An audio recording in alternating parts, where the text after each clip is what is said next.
Welcome back, class. It's good to be with you, even if it's just over the internet.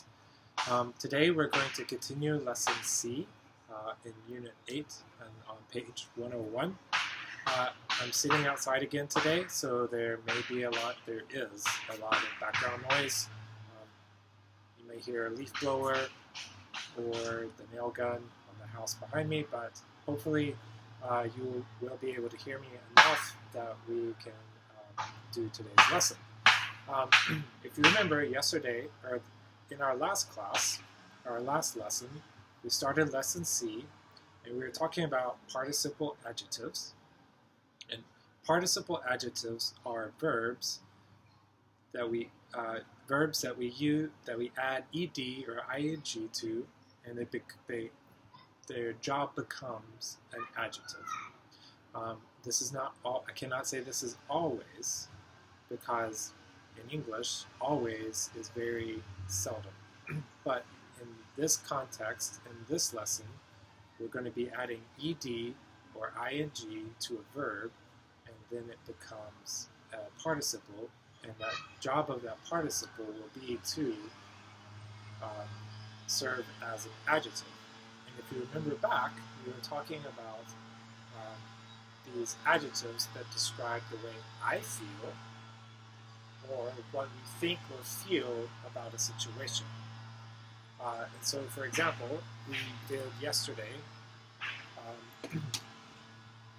we said, I am bored. I am bored maybe describes the way that I feel. I am bored means I do not think I have anything to do, or I do not want to do anything, but I want something to do. I want to be entertained. So if I want to be entertained, but I think I have nothing to do, I'm bored. This is the way I feel. But you might say,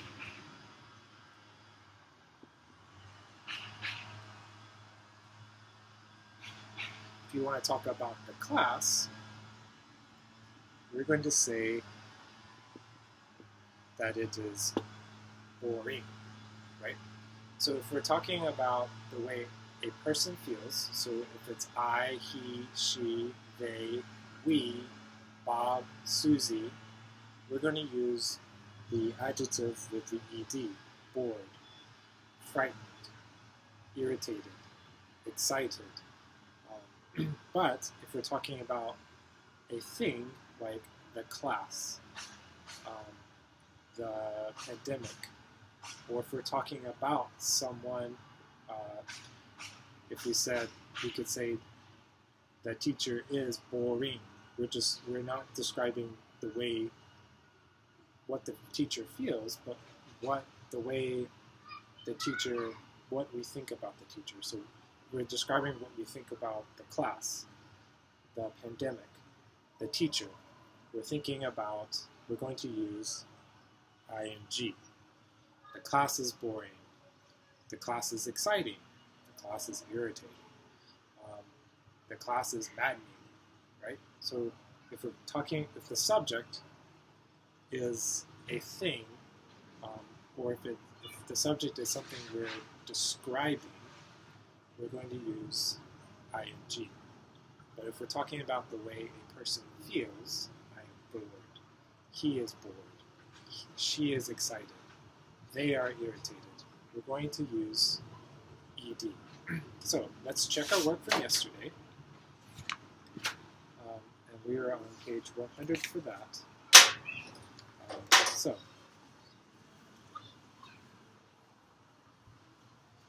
let's check our answers. I'm going to read through the complete exercise, and then I'll go back through and talk through those with you. So we'll start with number 2. How did Juan feel the next day at work? He was exhausted. He was exhausted. How long did he have to work? He had to work from 9:30 to 6:30. It was a tiring day. Does Juan usually start working at 9:30? No, He overslept. He was shocked that he didn't hear the alarm clock. Number 5. How did his boss react when he showed up late? His boss was irritated. Number 6. What did his boss say to him? He told Juan that he was disappointed in him. Number 7. Juan didn't have a good day. I guess he didn't have a good day, I guess. What did he do later that night? He stayed home and had a relaxing night in front of the TV. Number 8. So, is Juan going to go out again for on a weeknight? I don't think so. He said it was an exhausting experience. Okay, now let's go over these and talk about them a little more. So number 2. How did Juan feel the next day at work? He was, the question part A is, how did Juan feel? So we're thinking about Juan's emotions, or describing Juan, the person. So he was exhausted. Number 3. How long did he have to work? Well, that question doesn't help, but he had to work from 9:30 to 6:30. It was a blank day. So if you think back to adjectives, normally adjectives come before the word they describe. Here, we know that this adjective comes before day, and it's describing what kind of day. So if it's describing the day, it's not describing the way a person feels, so we're going to use tiring. Number 4. Does Juan usually start work at 9:30? No, he overslept. He was shocked that he didn't hear the alarm clock. Shocked is describing the way he felt. He was shocked. Shocked. He was surprised, and in not a good way, that he did not hear his alarm clock. Number 5. How did his boss react when he showed up? His boss was... So are we describing what Juan thought about his boss, or are we describing what the boss felt? We're describing what the boss felt, so we're going to say he was irritated.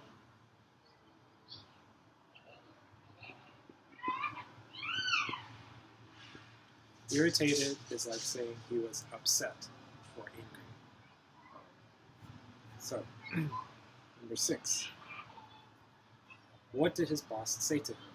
He told Juan that he was disappointing in him or disappointed in him. Okay, because we have in him, we know that because of the sentence, the way the sentence is written, disappointing is not, his boss is not describing him, but the boss is describing the way he feels towards Juan. So the sentence is describing the way the boss feels. So he feels disappointed.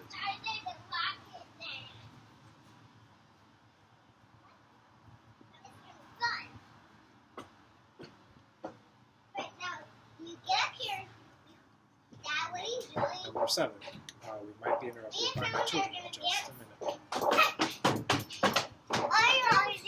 I'm doing them outside. I'm doing a class outside. Hi. Can you say hi? Hi. Okay. Can you watch Dada? You gonna dance, or you gonna watch Dada teach? Dance. Come Okay. on, Frank. Dance. Okay. My kids are gonna go have a dance party. Also, my son is potty trained, so he doesn't have pants on. Maybe more information than you want, if that's them dancing. Okay. If we have time while we're still dancing, I will show you. Alright, so number 7. Juan didn't have a good day, I guess. What did he do later that night? He stayed home and had a a blank night on the TV. So, again, we have our choice right before night. And so we must decide what kind of night. So we're not describing Juan, what he felt, we're describing the night. So it is a relaxing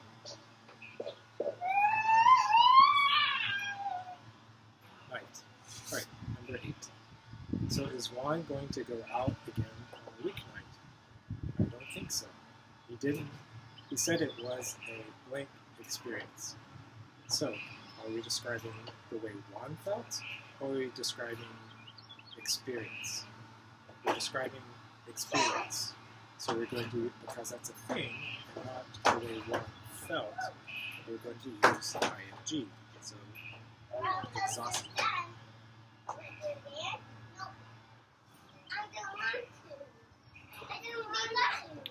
Exhausted. Right. Today, sorry about that. For today's assignment, we're going to be on page 101, and we're going to look at that assignment. So, let's read the directions. B. Talk with a partner. For each picture, describe the person and the activity. Choose the participle adjectives from the box. So, if you look on page 101, you have 6 different pictures. You have a man happy holding an award, and it's called a plaque. This is Employee of the Year award. And so you have to think, what is he feeling? Or what kind of experience is this? And then you're going to choose from the list in the box the appropriate word to describe that. For number 2, you see the woman. She has a pencil. She looks kind of upset, maybe like this is hard. And it looks like she's doing math. Let's see if I can, maybe some advanced math. So, many of us have strong opinions about math, and you can choose to import those based upon her facial expressions, what maybe she is feeling about the math. Next, the picture 3, the man is yawning. It looks maybe like he's in a business meeting because there's a chart with graph and maybe measuring up and down the growth or the sales or something like that. Number 4, we see a woman giving a speech and the audience is clapping.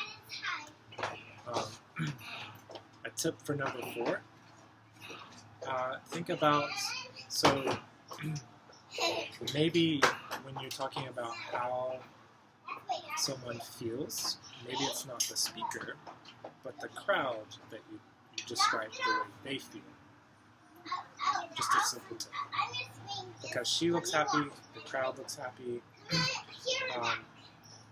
The word, based upon the words, it doesn't really make sense to use to describe the way she feels, but maybe the way the crowd feels towards her. For number 5, we have 2 people in an office, and they're looking at a video on the computer, and maybe a funny video. So, and then number 6, we have a woman who has a spider on the computer, and she looks afraid. Okay?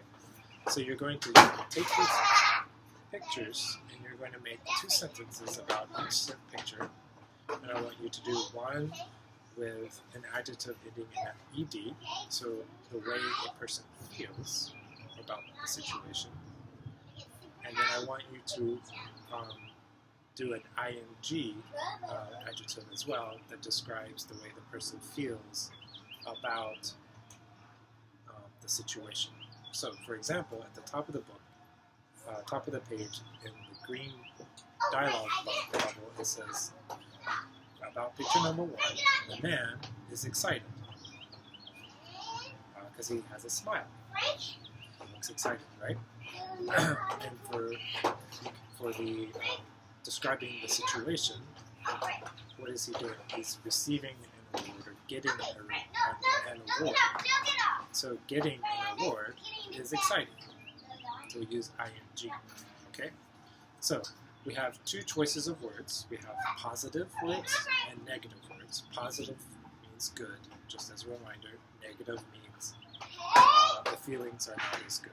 We're not good. So we have a choice between amusing or amused, depending on the context. Amusing means it's fun, it's entertaining. Exciting means it makes you excited, to use the word, to define the words. Exciting is it draws you in, it makes you happy, it's fun to watch. Interesting, it holds, it makes you want to learn more. You are focused in what you're doing and you're learning, and you want to learn more. So that is the idea of interested or interesting. Boring, we talked about earlier. Boring is like, I have nothing to do. Please give me something to do. The children, especially now, might say, I'm so bored. I have nothing to do. Or they might say, school is boring right now. I don't want to do it. It's stupid. It's boring, right? Because it's not interesting to them. Boring is the opposite of interesting. Frightened or frightening means that it is something that is scary, kind of like the spider. Frustrated or frustrating is something that is you're having a difficult time figuring out the problem, where it's something that is hard and confusing, and you're working really hard to try to do it, then it might be frustrating for you. Okay? So, just as an example, for number 2, the woman doing math. The woman doing math looks frustrated, or the woman doing math is frustrated. Math is frustrating. Okay? So, for these 6 pictures, I want you to write 2 sentences each, one using an ing adjective and also an ed adjective. Okay?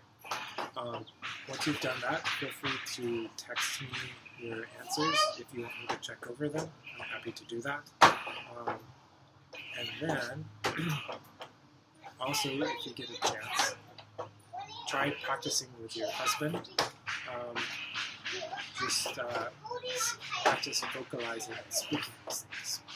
You're going to learn better, not just by reading and writing, but also speaking and listening. So, when we get more than one part of our brain working together, we learn better. So don't just write it. Find a way to speak it as well, either to your husband or to a child. So I hope that is helpful. One final thing before we end today. If there's anything I can be praying for you about, please feel free to do that. Send me a text, and I can be praying for you about that. Tomorrow, we will post something new, and we'll keep working on practicing English. I hope you're well, and we'll talk to you soon. Bye-bye.